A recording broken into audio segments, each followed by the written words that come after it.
I went to Rath Yatra for the first time, and I felt so happy there. And while coming back, I also got a book in Bhubaneswar. There was a bus which was displaying from ISKCON, a book stall where I was living. And I seen a photo of Krishna, and I immediately picked that book because I seen the photo of Krishna. But that book was actually right come from life, from Sri and Prabhupada. So in that book, I was reading and I seen Prabhupada is talking with the Singh. So, in India, in Punjab, there are many Singh. So I used to think this Singh must be Punjabi. So thinking like that. The Singh must be Punjabi. Prabhupada is passionate. I was thinking, oh, Prabhupada liked different all this, metallist. He's so passionate. Attracted me so much. The way he was speaking with, so much zest, that reading attracted me so much. And all this, what I can say, discussion that Prabhupada had, that I read in at start, starting to end. Only one book in my life, I read it without any stopping. That is Life Comes from Life. Generally, don't read books. I listen and I remember. And most of the time, my teachers what they teach, I remember, and I was okay with that. I could qualify for this book. I started reading from beginning to end with great interest. And this is the beginning of my spiritual journey. And later on, when I went for my master's in IIT, Guwahati, I could not meet my spiritual master. I went there to meet my spiritual master. This was within me that if I go to the top institute of India, I definitely will meet my spiritual master. Because there must be a spiritual saint coming to teach this intelligent voice. I may able to meet. This was my inner conviction. But I could not get anyone by doing my master's in IIT Guwahati. But when I came to IIT Kharagpur, I met some of the disciples of Srila Bhakti Damodar Maharaj, like Srila Bhakti Muni Maharaj, whose name was Bhaktipad Uttam Jagannath, the disciple of Srila Damodar Maharaj, my godbrother. And he introduced me to Srila Bhakti Damodar Maharaj. He came for a guest lecture in one of the conference on aging and dying at IIT Kharagpur. So that was organized by Professor Sri Chopra Chatterjee. She was also received a shock because of sudden passing away of her husband. And she was thinking, what is this life? Pondering on that question. And she organized the conference, Aging and Dying. So I could meet my spiritual master for the first time. And there I asked him a question. You are always talking about science. Science is always talking about mundane things and how it is Krishna conscious thing. Then he told there will be a new science. And listening to that, I immediately convinced that he's not talking about this mundane science. He's talking about some transcendental science. And, I always get in my life some inner instructions and inside and outside, always, in harmony in my life. So I got instruction that I must take shelter under him. And that he also agreed to it. And I got initiation from him. And the day I first time met him in Mayapur, I went to also Navadip. His ashram is there in Gopalji Mandir in Navadip, near to Siddhar Maharaj Math, the Aparad Vandan part. Then actually he told the thing which was very surprising. Actually, my official name was Suresh. I not yet initiated it, but yes, I told that Suresh's parents may be having many plans for Suresh, but he is a sincere devotee of Lord Jagannath. With this statement, I understood that he want me to dedicate completely. So there on my journey started. This is a humble beginning background of my life. Wow. Thank you, Maharaj. And yeah, it's very intriguing to hear about your love for Lord Jagannath and your time in Jagannath Puri as well. It's really inspiring to hear about that. I have been to Puri myself, Jagannath Puri, but obviously I wasn't allowed in to the temple. So you're very blessed and very. I just waited outside, and one of the pujaris, pandits, just brought me some Mahaprasadam. So that was as close as I was going to get to the Lord. But it was still worth the pilgrimage. Still worth the pilgrimage. You It's are very fortunate. You are very yeah. fortunate because you have that longing. And I am not that fortunate like you. You know, Rup Sanatan, Haridas Thakur, they never entered into Jagannath temple, you know. But they are always feeling they are fallen, they are, most unqualified. And that is the most desirable thing to have in life, that negative. Srila Siddhar Maharaj told, what attracts absolute is that negativity, you know. He's supremely positive, and you are also positive, then he's not attracted. But if you are negative, you think that I'm so unqualified, I'm, fallen, I'm lecha, and Lord is too much attracted to that. Mahaprabhu was praying like that actually. In fact, in Jagannath Puri, he's saying, I'm not a Vaishnava. I don't have any mystic powers like Vaishnava. Ah, and I am the most fallen. And you are the Lord of the fallen, Patit Pavan. So I have hope. So in this way, you have a very fortunate position. Thank you. Thank you, Maharaj. I think one of the great things is how you have maintained your love for science in that sense, your fascination with empirical science, and you've dovetailed that with your love for Krishna consciousness. I think that's really good, and I love. I mean, we're going to talk about that in a minute, but I love how you're really bringing those two together and encouraging dialogue about spiritual science and empirical science. And actually, you've got a conference coming up. I've seen the website; it's very good. Lots of great promotion. Can you please tell us about your upcoming Sri Chaitanya Saraswat conference? The dialogue between Vedanta and science. Yeah, we are, organizing the second international conference on dialogue between Vedanta and science. Last year, we had this conference for the first time at Nepal. And, in India and Nepal, they like, our scriptural presentation, but they are missing a scientific representation of that.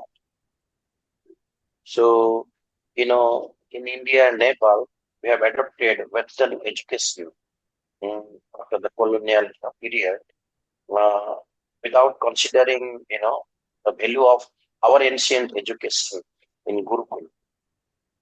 When you used to go to Gurukul, and then the Gurudeva used to encourage you to analyze about yourself. Who are you? What's your true nature? What is this world in front of you? From where everything originated? All these questions we were, inculcating inquiry spirit in the, students. But at present, this Western education is inquiry about food. Actually, it's food education. Try to get some, degrees, communication skill, and get a job and earn money for your sense enjoy. It does not talk about soul, God, and the relationship between soul and God. All these topics are not part of this, modern education. So science by its true nature is not bad. There is Vigyan that is there in our scriptures also. But when you try to limit the science to only matter, then it becomes, very bad.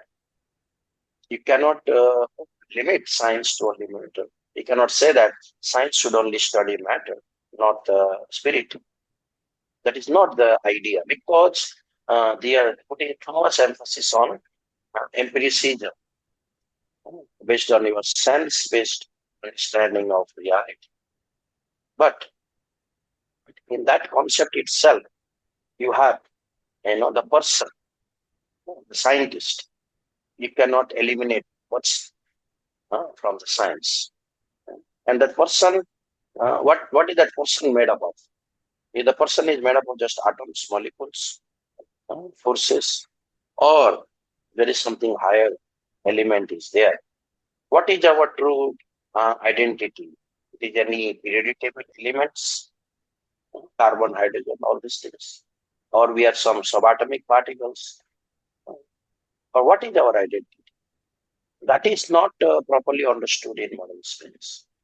Modern science is trying to be happy with some kind of application aspect for the practical purposes like bridges, electronic gadgets, all these things. But in truest sense, it is not solving the major problems of the life because we all, as a living being, experience that we don't want to die. Everybody experiences that. But science is not addressing that need. And all living entities, they want to become happy inherently. Though. Science is not giving any emphasis to that, trying to taking people away from that. And uh, they all wants to know, knowing ability. There is no knowing ability in a atom or a electron or a proton. But even a tiny bacterium, it has a knowing ability. It learns from the mistakes. It communicates with the fellow bacterium. It has identity. Like you have identity of Indian or American or other like human being. It has identity of the colony. I belong to this colony, that bacteria, other belong to that colony, and they change away other, colony and bacteria. So this identity is coming. What is this identity? This ego, and what is the true identity? These all things that science can get at from Vedanta. Then if there is a dialogue with the system. Dialogue between Vedanta and science is meant to, what can say, encourage science not to remain partial or incomplete, but to make it complete. So the dialogue between Vedanta and science is to help modern science to get deeper into the question of life, its purpose, origin, all these things. So that's the main purpose. And this year conference, we are focusing on epistemology, way we know things actually, how a philosopher know things, how a scientist know things, how a Buddhist know things, how a Christian know things, how a Gaudiya Vedantist they approach the knowledge, how Ramana writes the knowledge. These are all things we want to discuss, and what are the limits of each of these knowing, so that we come to the proper knowing principle. So this is the basic idea of this event actually. Thank you, Maharaj. When I was looking through the promotional material in preparation for our podcast today, one of the topics that really kind of caught my eye is Darwinism and its discontents. And I'm just going to read out now for the viewers and listeners at home some of the promotional material around that particular topic. So for Darwinism and its discontents, you'll be discussing how Darwin's struggle for existence shaped colonial ideas such as racism, the misuse of natural selection to justify oppression, such as in Africa during the Holocaust, and racial hierarchies, and also the need for a theistic science that acknowledges divine purpose, dignity of life, and universal individuality. These are very big discussion points. Can you kind of elaborate? Because we've talked about on this podcast over almost 4 years, we've talked about science a little bit, empirical science, but we've never really talked about it in depth. And I'm really keen to talk about this concept of the theory of evolution and the kind of Krishna conscious approach to it. So yeah, please share with us. Yeah. The idea of evolution, what Darwin has taken, as Srila Prabhupada has explained many times, taken it from Padma Purana. And he has taken the body concept of that evolution and eliminated soul and consciousness. And he has used that to support what wrong that, the colonial period that has happened to different, other communities, actually. And in the West, till now, the skin color is too much, important for them. Black and white, skins and brown skins. They are too much worried about those things, actually.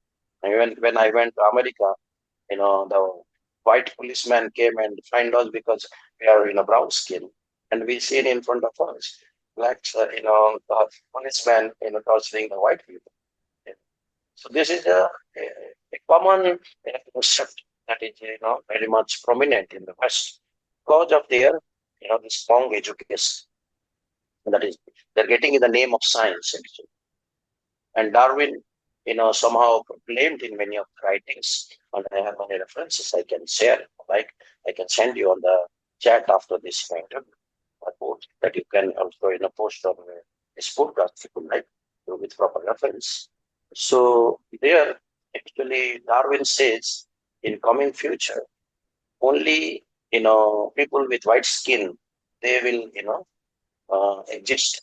All other, skills will just eliminated in the struggle for existence. And this struggle for existence idea is taken it from, the market in a competition.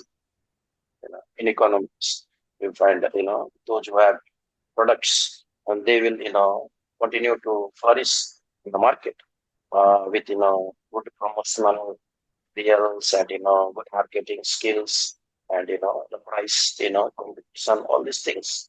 So those who have failed to what it gets compete in the market, they will automatically eliminate from the market. So this is the idea.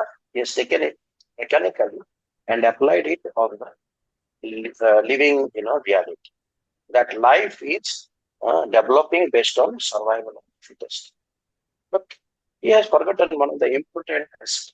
Life. Life is not based on survival of a competitive, idea, but life is based on cooperation also. And every living entity, they have the spirit of cooperation among individuals. If they don't cooperate, they cannot, also live. And he has not elaborated that in cooperation idea. And later on, scientists have found out how this is one of the important aspects of life. There is a cooperation between insects and, plants. There is cooperation. There is a, you can see coexistence of the organisms depending on each other. There are many examples. The Gaia concept is based on, this idea. Lynn Marcoli, one of the scientists who has propagated, this concept of cooperation among the living organisms. So it is very bad, give an idea to the children from the very young age that life is only meant for happiness, actually. And that leads to all kinds of, bad symptoms manifest in the society. Because you see, a child is what it has been trained. You can think a child, if you allow a robot to give medicine and food, no training, then it just grow. Child will not be a fit candidate to stay in the human society. Stay in the human society, it needs so much of training from the people, proper attitude, how we behave with people, and how we communicate. So many things are there, which we often ignore actually. When we are growing, so much that we are receiving from our, fellow parents, our friends, and all these things, helping us develop, proper attitude, our teachers. So that is completely eliminated if you are thinking just we are living for, life. So in a society, human society, it has particular characteristics which a human has to develop. And if you see, compare the data of the past and present, the number of suicide rates, the number of, divorce, the number of the societal problems, they are intensified exponentially. How people were so harmoniously living, nature and man relationship. If you see, if you go to 200 years back or even 100 years back, what kind of respect they have for nature, because scientists they themselves never created, ocean or river or mountain or planets. They never created any of those things. And to just giving the idea of survival of fittest, based on that you destroy everything just for your survival. You can do anything. That is a very wrong idea to create a havoc based on that. So we are trying to help people understand how they're brainwashed in the name of education. So, and they're being encouraged to become an animal actually, rather than a human being. In animals, you will find maybe survival of fittest is the dominant principle, and even among them there is progress. But human, the advanced rational developed being, rationally developed being, it has a higher progress among not only fellow human beings but among the animals and plants, all these things. So uh, what Darwin tried to achieve by his theory is to get a name and fame for himself, like all modern scientists are doing. He had no idea of glorify or to love somebody who has provided him this form, these rivers, mountains, stars, sun, moon, everything in front of him. What is there? He has not created even single seed of grain. No scientist can create. Even a blade of grass, no scientist can create using their advanced technology, advanced theories. Even a one cell they cannot create. Omnicellula, acellula. Every cell comes from pre-existence. So where this grain came, a grain for rice or a seed for coconut, seed for mango, from where that came from. So this inquiry completely eliminated. It all came from accidents. Why accident will produce something so orderly? We see so many accidents that does not produce anything beautiful. Accident only create chaos, actually. How come accident in some genes, accident in some big bang, blast that produce universal life? This whole idea is kind of deceiving the humanity also, and it is actually insincere. What you can say, representation of what is the truth. Scientists themselves know what is the truth. No scientist has created anything more than chemical from chemical. They started with chemical and ended up with chemicals. They never produced a single cell from chemicals. And yet, they keep on boosting, life came from, chemicals. So, it's all, what you can say, some kind of, uh, religious, kind of fanatic religious based faith, to be say sometime. It's also practicing faith based. Life came from matter. It has only faith to serve, not the evidence, actually. And in the contrast, we are serving the evidence. Life is coming from life. And scientists are the evidence for that. They are coming from living things. Bacterium coming from another bacterium. Every cell comes from a pre-existing cell. So our Vedantic idea is presenting that whole comes from the whole. Purna comes from the Purna. Parts which can be assembled or chemically come together, they do not produce anything living. The mechanical parts bicycle may be separate and reciprocal. It is not life. You cannot separate nose, eye, leg of a person, all the organs, and reassemble that person. It's not possible like that. Nor you can create a chemical reaction which keep on continuing for ages and ages. If life is a chemical reaction, then what kind of chemical reaction is that? It keep on continuing. Life is coming from life, endlessly.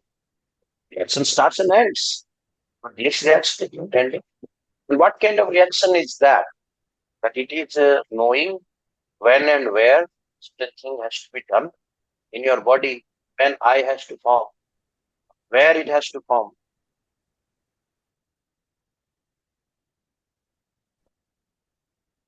When and where.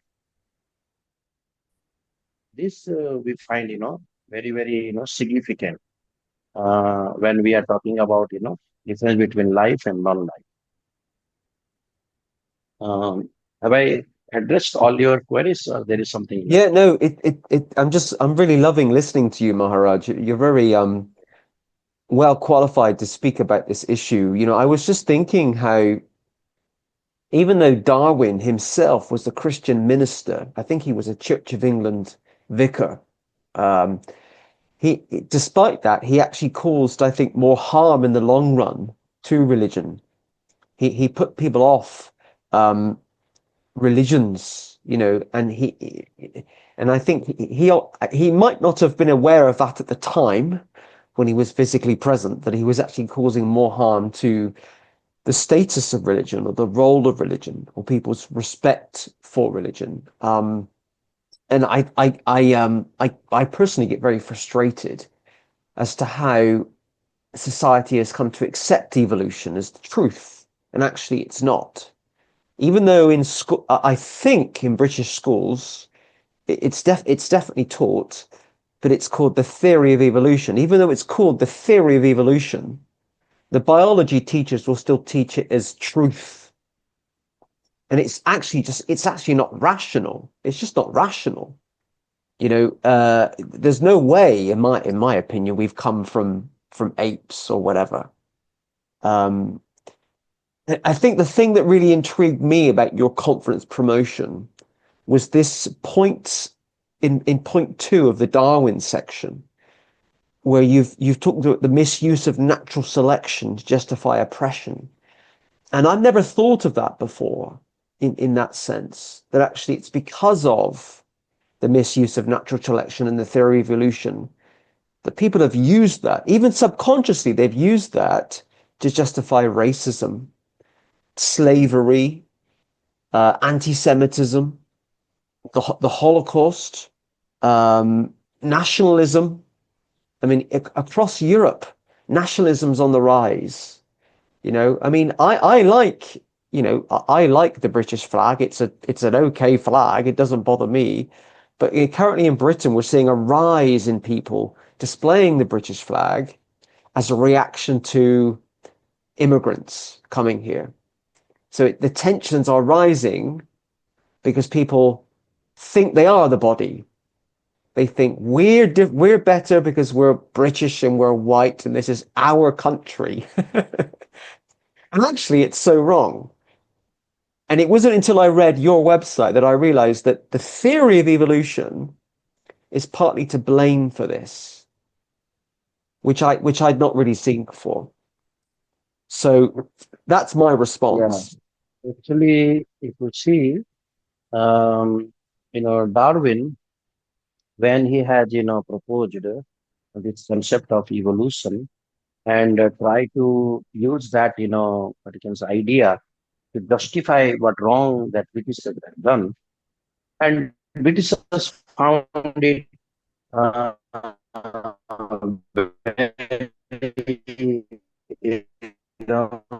potent tool in their hand. It has been, the concept of, evolution in your, what you can say, research, but their funding can be stopped. So they control what you will present, how we interpret the data in modern science. It will be completely controlled by monetary aids, whether you are following their agenda or not. The science is very much a tool in the hand of politicians, actually. So they've used funding as the media to control the truth. But if you see the data, what is in evident in all these years, they've tested on bacterium for many, many generations because bacteria can reproduce very fast. And bacterium remain a bacterium. It does not change into something else. All these years and years of research of so many generations, the bacterium remained a bacterium. Maybe some minor changes when you are working hard, your hand become little hard. When you are walking in the sun for a long time, your skin may be little dark. But that does not mean that you become a some other living organism of in the species forms. If I'm talking about a monkey, by trying to walk straight, just become a human being. Because from human to ape, the difference is not just body. There's a great difference in their attitude and behavior and their understanding, abilities, and all those things. But Darwin never addressed in his, idea of evolution. How a gene concept later on in a new Darwinism can explain that, but is also not properly understood. Because there is no such gene which you can say it's a British gene or American gene or Indian gene you can call about, or a biologist gene, or a different, like a teacher gene or like that you can talk about. It's not like that. Actually. If you see all the immigration history in the past, you find out that is communicated from various locations. You have no trace of that history actually. Hmm. Because history is a mystery to the science. If you ask a scientist, tell me what I consumed as food 10 days back, they cannot tell you what exactly I consumed. You tell me what is my date of birth, scientists cannot tell you. And yet, they are so proudly talking about the things of millions of years back. Hmm. So, it is not something irrational to question this all, things that is in the science, because science is accepted as a authority in modern society. It is forced upon the people to accept as an authority. But people should be aware what are the things the science is talking about is dogmatic. It is just imposed on you dogmatically. There is no truth attached to it as far as data is concerned. If you try to look at the fossil data, which Darwin was so proud of actually, if you talk about fossil data, you'll find all of a sudden varieties of the species are manifesting. There's a Cambrian explosion. Uh, why?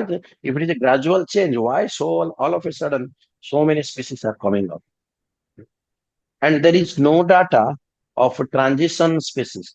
Means half monkey and half human you will not find anywhere. Because ape to human, there is a big change necessary. And that change has never been recorded in the fossil data. These are fully developed organisms that we find in the fossil. And you will find all of a sudden a flourishing species, suddenly disappear. So the science cannot explain this, sudden disappearance of the form, sudden appearance of the form, and all this, what can say, stasis, long time, why, the species are persisting still. There's so many such ideas you will find, the tree of the life, so-called tree of life that Darwin has proposed, and the fossil-based idea, and he has assumed in future fossil data will, fulfill the gaps that he has at present. The gaps will be filled up. But later on, they found out the gaps are widening actually, and they have tree based on fossil data, they have trees based on genetic data, they have trees based on many other mechanisms. They are not matching; they are contradicting each other. Now the tree become the forest of life actually. So the tree concept has been removed with forest of life in the sense there is no isolated species. They're all interlinked together. We are 90% bacteria and 10% human being. Mm.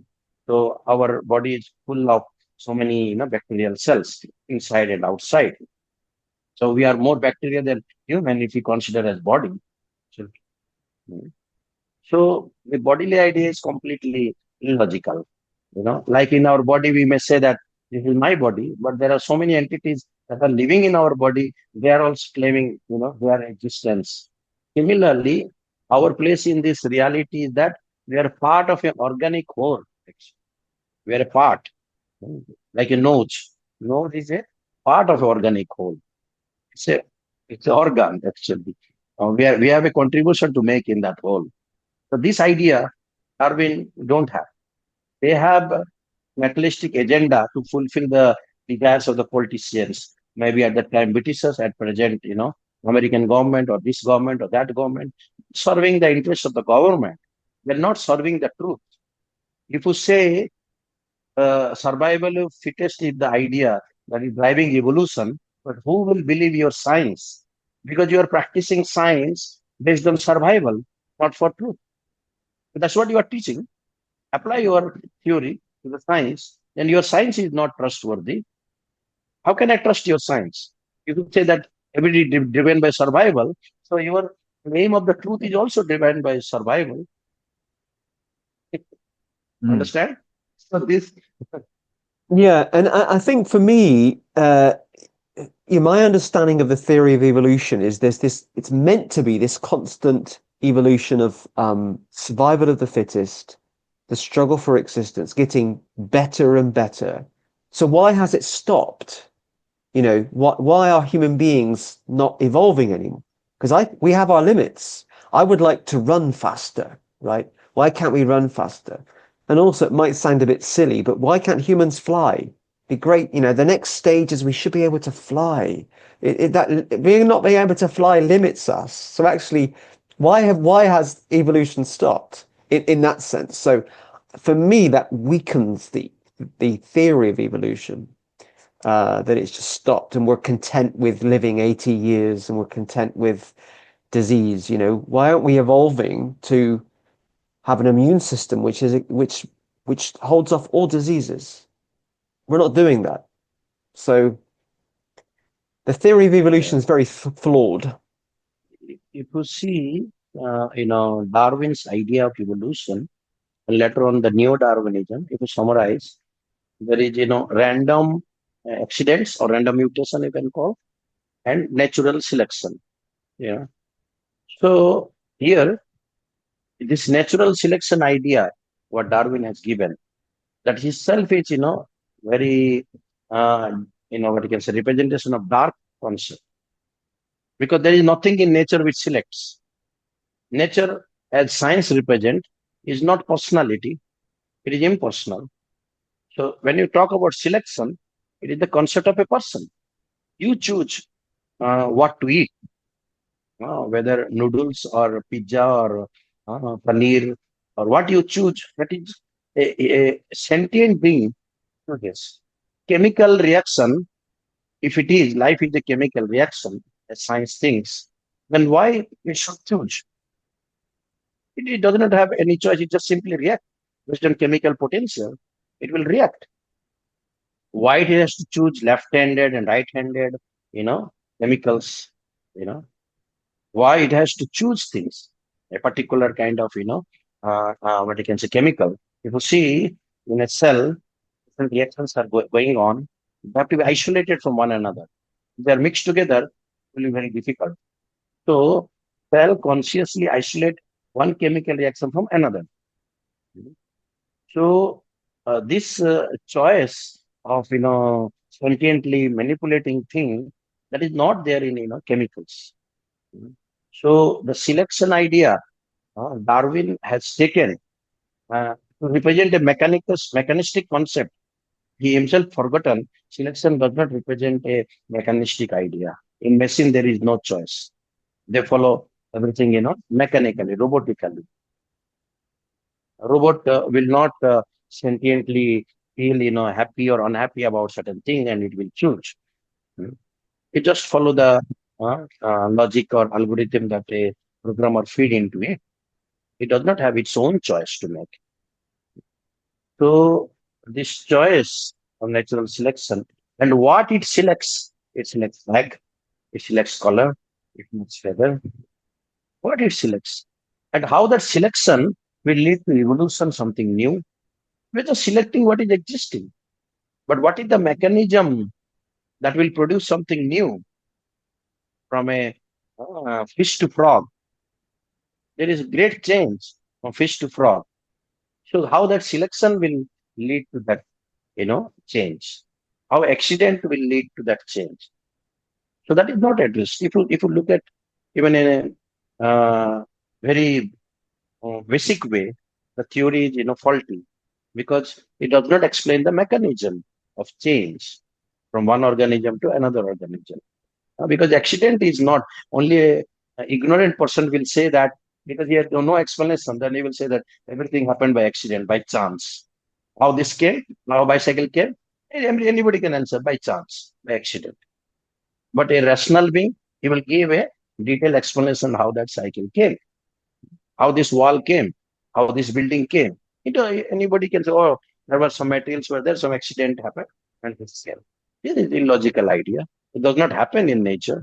Then why are you propagating what is something unacceptable to the any common man? If you see, or even to scientists, if you ask a scientist how this nuclear reactor came, and you say that it came by accident, will they accept? They will not accept. And then you're saying that more complex than even nuclear reactor, extremely complex than any other thing that scientists has ever produced itself. It came by accident. Who will accept your ideas? Yeah, yeah. Thank you, Maharaj. Uh, What what inspires you? I mean, I think I know the answer to this already, but what inspires you to organize the conferences that you do? Because, you know, eh, I know it's something that you have a lot of knowledge about, but what really inspires you to organize them? Actually, in my life, whatever I'm trying to do, it is to please my divine masters. My inspiration behind it is to please my gurus. That's my idea. Whatever mundane life that we are living, there we are trying to please our senses, our mind, our intellect. That is motivating us actually, or our bodily relatives like this, or our nation. But in my life, everything what I'm trying to do is to please my gurus. What is their, what you can say, desire. And why they wanted this type of events? Because they want to save the humanity from ignorance that is, spread in the name of science. So they think that we are now most advanced human being by evolution.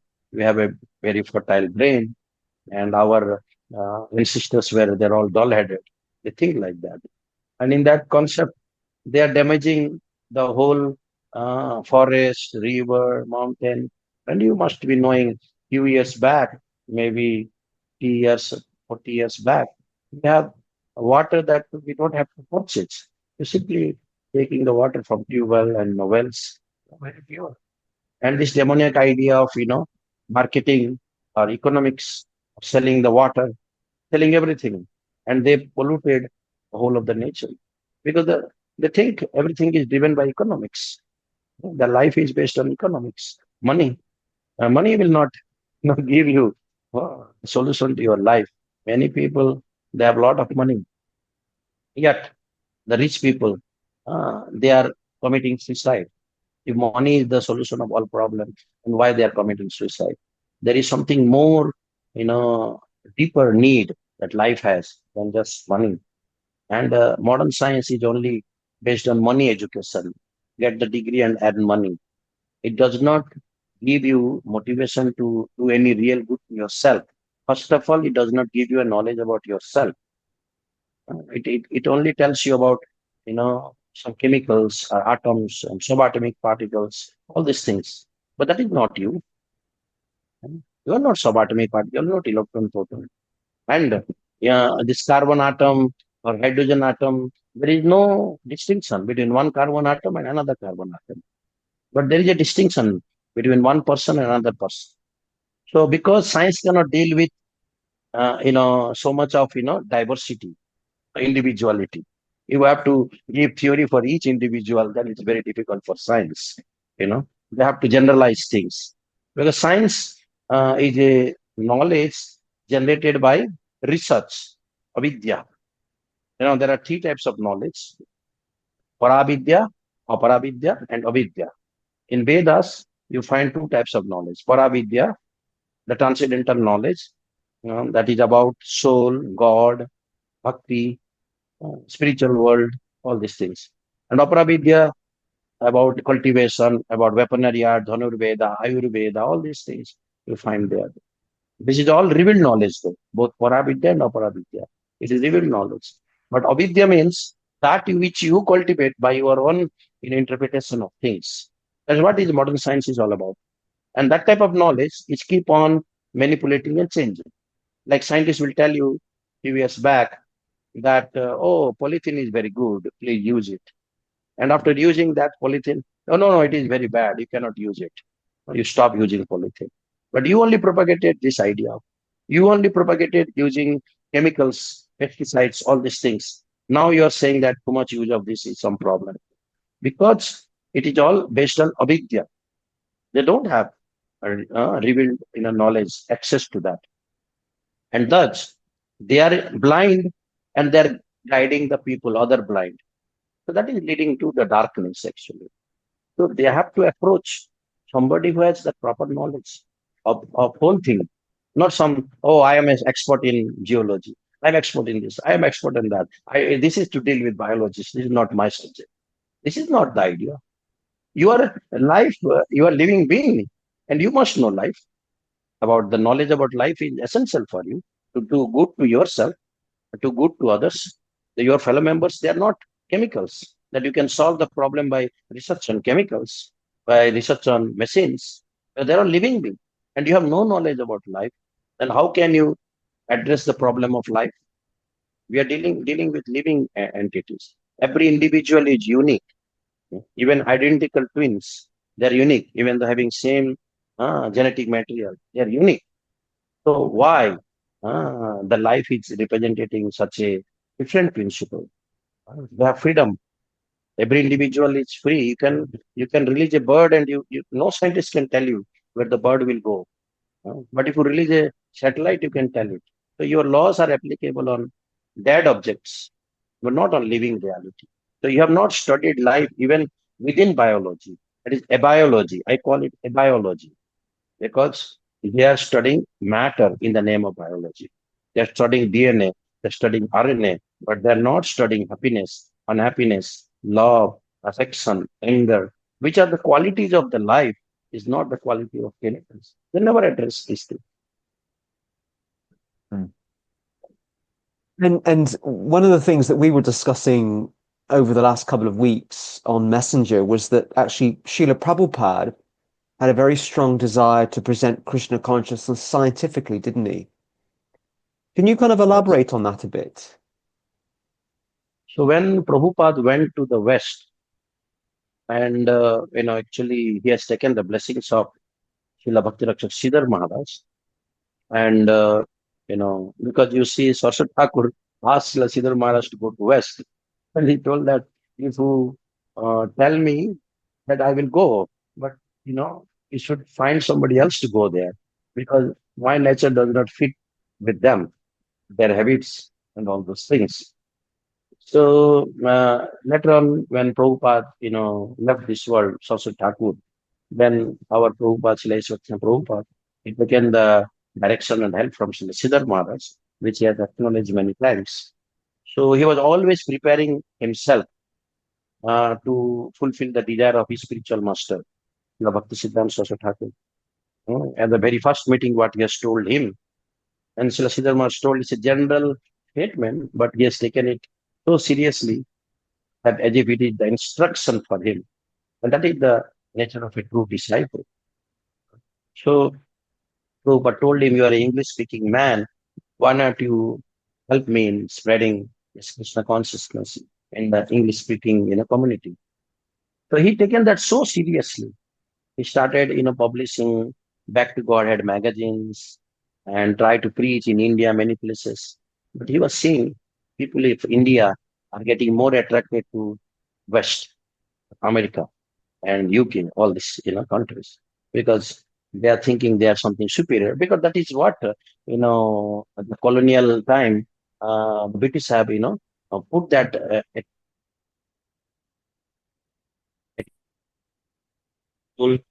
they try to present to Indians that, oh, your system is outdated, your system is very bad, and they even try to neglect or not allow those who have qualified and passed from those traditional educational system to get any opportunity in the society. And in other hand, what they have done is they have given awards, they given big position in the society to people who get degrees from their system of education. And Why they have done that? Because they wanted the force, manpower for their purpose. They wanted clerks, they wanted an accountants. So they want to produce those type of manpower for this education. And then modern education is also based on that type of idea. If anybody who passes the best college in India, he is aspiring to become a servant in the West of a very big businessman or company. That's what they're aspiring for. Uh, so Prabhupada thought, "Hmm, somehow I can change these Westerners and accept what what is our gurus have propagated. Then these Indians will also take up that very serious." With this idea, he went to the West and he changed many, nice gentlemen, very nice, ladies, who are attracted to Prabhupada's devotion. Only his weapon was some pair of kartals and Hare Krishna. And they got attracted. The type of, thing you will not find. It's, something extraordinary happened. What Prabhupada has done is something extraordinary. And when he established that of, Saraswati Thakur desire, bring Krishna consciousness in the West, then he thought one section of people are not taking him very seriously. That is scientists, educated in science. And he went even to top universities in USA and tried to challenge them. You people are saying life from chemicals, and put some chemical on the dead body and make that bad body alive. Then if you cannot do that, then why are you claiming this? But then Prabhupada thought, what I am speaking, it may not be appealing to them because I'm speaking the English, the English speaking community could understand. I have to speak in the language of science to make those people, convinced. Thus, he made a team of, scientifically educated, disciples. And the leader of that is my Harinam Gurudev, which was Bhakti Damodar Maharaj. Under him, he made a team. And he wanted that team must challenge the scientific community and they have to be defeated. Scientists have to be defeated by this team. And they have to establish ultimately Krishna is the source of everything. When he propagating life come from life, matter come from life. So ultimately life is the source of everything. And scientists will ultimately inquire what is that first life? And that first life is Krishna, Adi Purush. Ishvara Parama Krishna Satchidananda Vigraha, Anadir Adir Govinda Sarva Karana Kara. He is the cause of all causes, and is Adi Purush. So Govindam Adi Purusham Tamaham Bhajam. That Adi Purush will come to the original person. And how Krishna is the source of water, how Krishna is the source of fire, how Krishna is the source of everything. They have to come to this, idea. And for this reason, we have established the scientific presentation of Krishna consciousness. So this Krishna consciousness is very, very important thing. Many people, they have imitated without being authorized by Prabhupada, trying to enter into representing himself as a purpose of scientific basis of Krishna consciousness. They failed miserably, and rather they only preach the mundane things because they themselves first have to be Krishna conscious, and then the language will come. So in the Prabhupada, if you see, it is there in his discussion published by his folio and other places. He was telling, I was kicking Swarup Damodar constantly. Hmm. Now he is a perfect Vaishnava. He's saying like that. So he has got discipline from Prabhupada. uh, and he was always trying to follow Prabhupada. And he wanted to fulfill the desire of Prabhupada. In this way, the Prabhupada has seen quality in him and he made him the director of Bhaktivedanta Institute. Prabhupada was not director actually. It's Srila Bhakti Damodar Maharaj was director. He's the founder Acharya, but he was not the director of that institute. He made Srila Bhakti Damodar Maharaj the director of the institute. And that logo, that Athata Brahma Jigyasa, this is the Bhakti Institute logo Prabhupada is saying like this. And that designed by Srila Bhakti Damodar Maharaj, that Prabhupada liked it very much. That you have to inquire about the spirit, Athata Brahma Jigyasa. general, what you can say, meaning of that verse, Vedanta Brahma Jigyasa is, now you got the human form of life, but in who am I, who made this world? What distance? But Sridhar Maharaj has given a very deeper understanding of that sloka from Vishwanath Chakravarti Thakur. He has told, now you come to a Vaishnava, so you have to engage yourself in the service under him and taste the same nectar that is tasting. That is the real meaning of Gaudiya meaning of that Athato Brahma Jigyasa.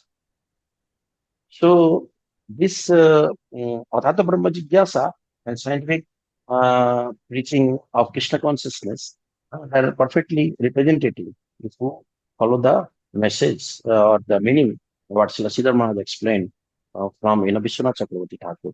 You have to be Krishna conscious. You have to do everything for the satisfaction of the sadhu. No, we are not here for man, money, or glory in this world. Mahaprabhu rejected all of that. Na dhanam, na janam, na sundarim, no. Well, no. But we are coming to Krishna consciousness and aspiring for other things in the name of that. Then we are misrepresenting it and doing the disservice to our acharyas, actually. First, you become Krishna conscious. First, you save yourself. Then you can help others saved from difficulties. So, scientific presenters of Krishna consciousness means practical, what you can say, practical preaching actually. This practice and preaching. See, when you say Shravan, listening, it is always associated with acharan, means following the what is being told to you. You say, Sadhu is saying, give me a glass of water. Yes, I'm listening. That is not listening. Bring a glass of water. That is listening. So listening is associated with an action of following what is the that you are listening. So with scientific presentation of Krishna consciousness means to scientifically represent Krishna consciousness in the society and help others also to do that. Actually, it is not to preach about some quantum mechanics or some kind of biology or some this philosophy or that philosophy. That is not what is scientific basis of Krishna consciousness. You can experience the love. Krishna consciousness means love. You can experience the love and preach that love in a society, and that can be preached through science, that can be preached through philosophy, that can be preached through art. So that is the scientific basis of Krishna consciousness. So which rarely anybody understand actually. They have no understanding of what is Krishna consciousness, and then science to add to that, then it become scientific preaching of Maya actually. So they are preaching Maya in the name of scientific presentation actually. They have not understood what is Krishna consciousness. First, you become Krishna conscious. You get discipline under a saint and become a servant, humble servant under him. And preach the message that you are getting from that saint, using the language of science. That is scientific presentation of Krishna consciousness. Just you are a scientist. So many scientists were there in Prabhupada disciples. Prabhupada not engage them in this mission actually. Or others, many qualified people were there. Prabhupada rather told them to become pujaris actually. Because Prabhupada know they are not qualified actually. But he has given this service to Srila Bhakti Damodar Maharaj because he was so much obedient to Prabhupada. Always giving opportunity to Guru to discipline him. A best disciple is that who is always giving opportunity to Guru to discipline. Mahaprabhu, when he went to Gaya, before that also Mahaprabhu met with Ishwar Puri actually in Navadip. When Mahaprabhu met, he was presenting himself as Nimai Pandit, great scholar. Then his Guru also interacted with him like a Pandit only, given him honor. But when he given himself humbly, surrendered to Ishwar Puri, then he told him, you are full number one, Nimai Pandit, Mahaprabhu. Murkho Janiya More, Guru Korilo Sasan.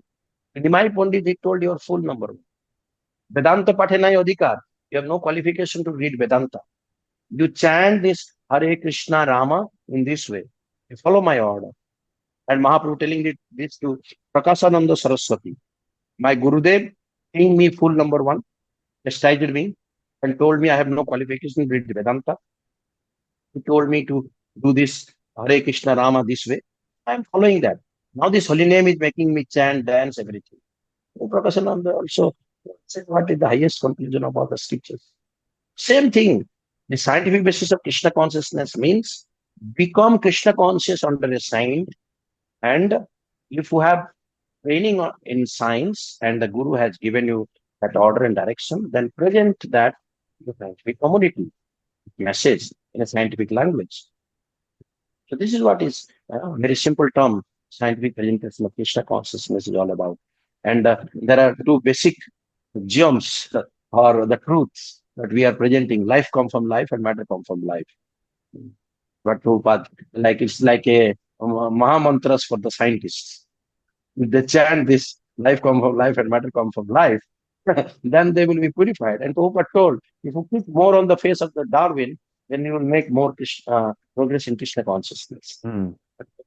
Mm. Thank you, Maharaj. I really, really appreciate that. We've got a few questions left before we finish. This next question is one I only really reserve for sannyasis. If you were given, Maharaj, if you were given 5 minutes to speak on every TV channel, on every radio station in the world at prime time, at the same time, if you had the whole world as your audience at 7 p.m. one evening, and you had 5 minutes, what would you say? I will only say that this human life is very special and we must not waste it in darkness. So we must approach a person who has proper vision and try to surrender and try to see a proper thing, what he's showing.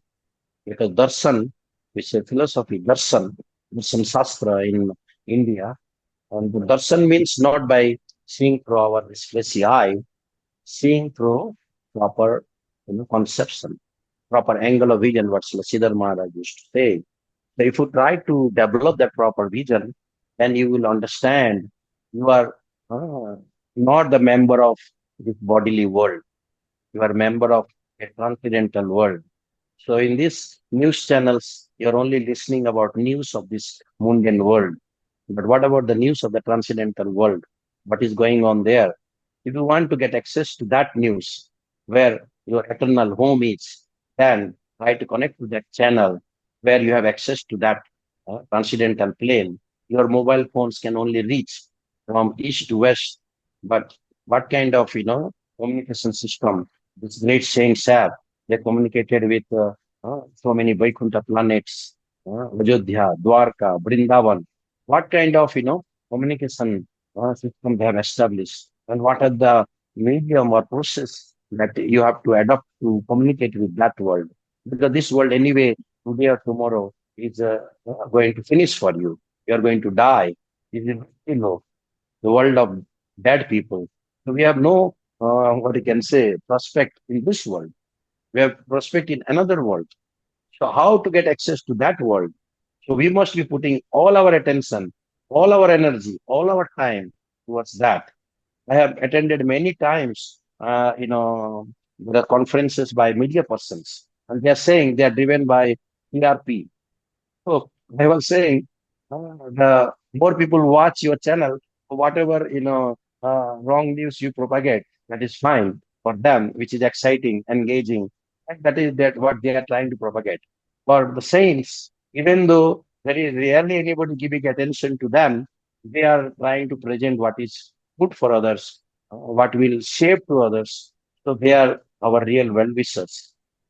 So we are all sons of nectar, and we are look for the nectar, not for the poison.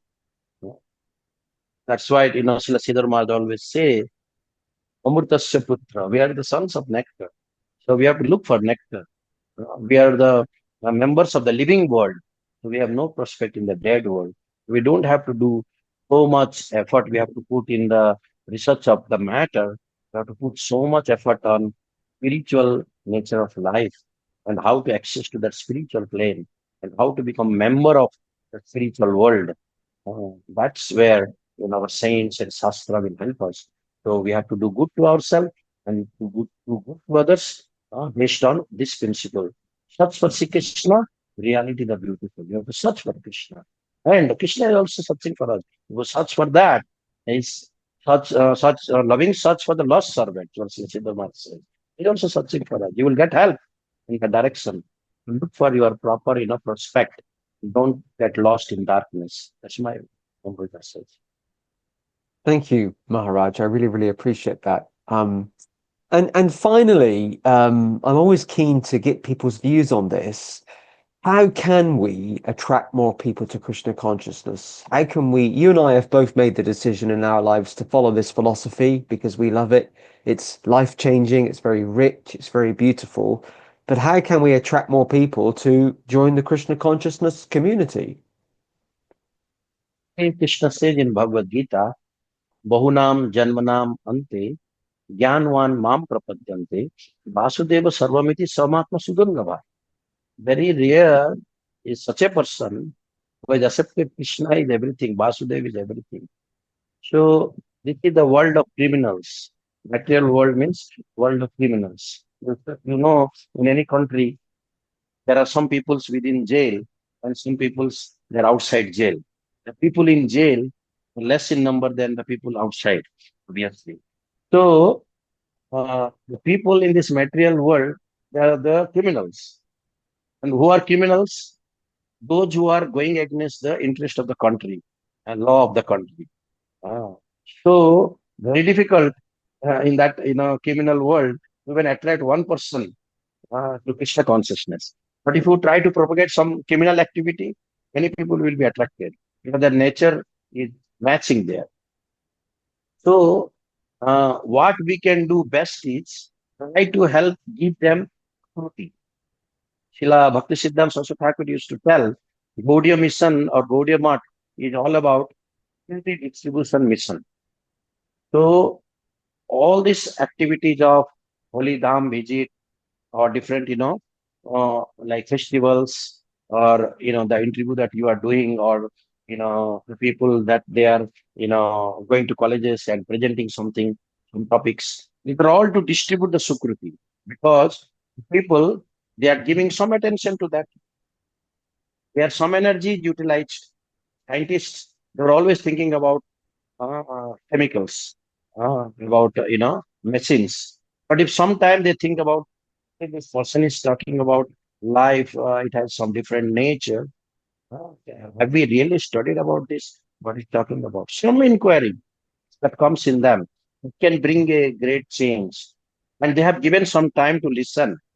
See, my Guru Maharaj, Sri Damodar Maharaj, used to tell us many times, our preaching should be such. Even the greatest atheist, he will give us a few minutes to hear what we are saying. So that type of thing we should always be respectful to others. Like Mahaprabhu, he listened from Sarvabhauma Bhattacharya. If you want to preach to these all scholars, then you have to also listen from them. If you say that only I will speak, you will not speak anything. You will listen to me. Not listen. First, you have to allow them to listen, and then you understand what they are speaking, and you try to tell them you are saying this, but you see your science only saying this, and then they will understand that. So we can only try. Results are not in your hand, and we should not be worried about result. Ma phaleshu kadachana. It says, don't worry about result because that is the domain of Krishna. You should only try to do what your guru wants, what our acharyas have instructed in Guru Parampara. We can only try, but results are not in our hand. It is in the hand of Krishna. So we are not worried. If Krishna wants to give us many people or less people, no people, Sridhar Maharaj says, no risk, no gain, full risk, full gain, sometimes full risk, no gain. So we are happy if there are no gain also. So quality and quantity often do not go together. So we are not worried about, quantity, but we are worried about quality. Even one person become properly Krishna conscious. It's a great achievement for us. When I went to first time to Jagannath Puri for Rath Yatra, I was so happy. Everybody with Tila, Kantimala, because the world has changed greatly. I was so happy. Oh Lord, so much change happened. So everybody become devotees. I was so happy. And at that night when I slept, I got a dream. Well, when I hear a sound and I see everybody is like, like drama company. They're decorating with tilak and kanti, but they have no concept of devotion. They're just devotee by dress. That is not what Krishna conscious movement is all about. When the BHU founder, Madan Mohan Malviya, told to Srila Bhakti Siddhanta Saraswati Thakur, your Gaudiya Math is so nice. Every town and village must have these temples. And Prabhupada Saraswati Thakur told, no, I want every heart should be one of these temples. So our heart should change. Dress can be changed at any time. You can wear a dress of a policeman or a dress of a doctor. That does not make you a doctor or a policeman. You can also wear a dress of devotee. Does not make you a devotee. Devotee means where your consciousness changed, your thinking changed, you have transcended your mundane identities. Such a person finding it very rare. So that's why we should not be worried about numbers. I have lost, counting numbers actually. When I heard Srila Siddharma's explanation many times, quality and quantity. Srila Siddharma always told about quality. How many rounds you are chanting? People asking. So Siddhar Maharaj, when they asked how many rounds we must chant, the Siddhar Maharaj told our Guru Maharaj given emphasis to quality than quantity. If you have the mood of chanting with serve Guru, that is motivating you for chanting, because my Guru has ordered me to chant. Not that by chanting you become a sinless person, by chanting you become a great person, by chanting you get this or get that. It is not the real meaning of chanting. Harinam Seva means there is a master. Please him, you are doing this Harinam. So this quality has developed. If one person you will find who's serving, please Vaishnav, then that makes us very much successful, very much happy. Thank you, Maharaj. I really, really appreciate that. And I really appreciate your time today. Thank you. It's been a fantastic interview. And it's been great. We've covered a lot of topics in just an hour and a half, an hour 90. It's been really good. And what I'm going to do with this podcast, I'm going to put a link to the conference website, and also the website I can see behind you on the wallpaper, se@matworldwide.com. So they can find out more about the Sri Chaitanya Saraswat Mat, the teachings, the philosophy. And we're also going to record another podcast in the future as well, which is exciting. Well, I'm excited already. It's been wonderful. So I think what I'm going to do now, Maharaj, is just say goodbye to everyone watching and listening. And if you just stay in the Zoom room, and we can have a brief debrief after. But yes, I do appreciate you giving up your time for episode 190 this week, especially after coming back from traveling. You've had a busy few weeks. So yeah, thank you, Maharaj. Thank you for today. I appreciate and thank you very much, Narada Prabhu, for your this nice service of spreading the message. So definitely you will get blessings of our acharyas and gurus that you are sincerely trying to spread the proper message into the society. So I appreciate your effort very much. Thank you very much. Thank you, Maharaj. So yes, a big thank you to Bhakti Niskama Shanta Maharaj for being the guest on episode 190 of the Hare Krishna Project podcast. Do not forget, if you're watching this on YouTube and you haven't already, please hit the subscribe button. And if you're watching this on Facebook and you haven't already, please do like or follow the Hare Krishna Project Facebook page. Those are the two ways you can watch these podcasts. And also, we love to receive constructive feedback. Believe it or not, you're allowed to have your own opinion. It doesn't bother me. So please do send your feedback, as always, after this podcast and every other podcast we produce. Okay, so until next week, I'll see you all soon. Thank you very much. Hare Krishna.